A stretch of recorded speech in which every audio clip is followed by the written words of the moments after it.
міст закритий вже досить довго, але є гарна новина для всіх, хто користується і цією дорогою, і власне, хто живе в цьому регіоні. Ми за тиждень відкриваємо фактично збудований новий міст через шляхопровід, і таким чином говоримо про те, що те завдання, яке ми ставили на 2017 рік, воно в великій мірі виконується. Я щойно перед тим, як підійти до вас, проводив робочі наради із будівельником, із Укравтодором, тому що дуже просто коментувати, що ми хочемо зробити і коли воно вже зробилося. Але коли цю роботу потрібно зорганізувати, то відповідно виникає чимало проблем.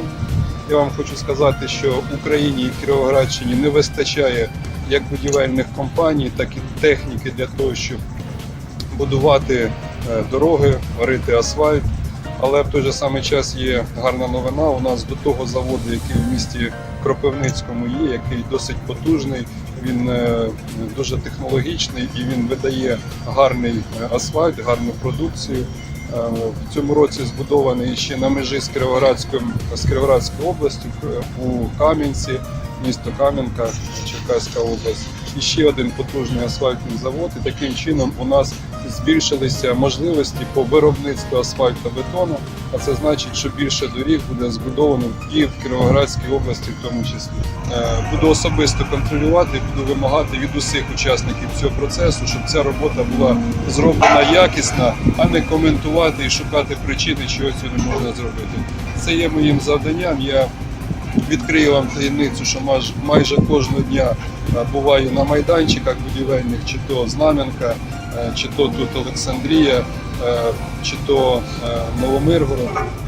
Стараюся обов'язково заїхати чи вранці, чи ввечері і подивитися, в якому стані, хто працює, скільки людей працює.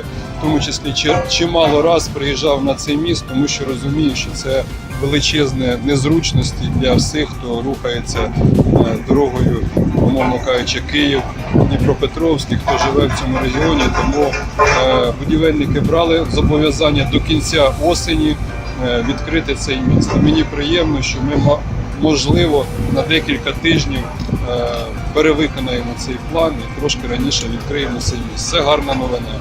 А так багато роботи і потрібно її робити. На цьому відрізку залишилось 21 кілометр, 11 кілометрів ведемо тижня через 2. Гарантія, от я можу вам сказати, що це 30-40 років, як жодних серйозних робіт не потрібно буде робити.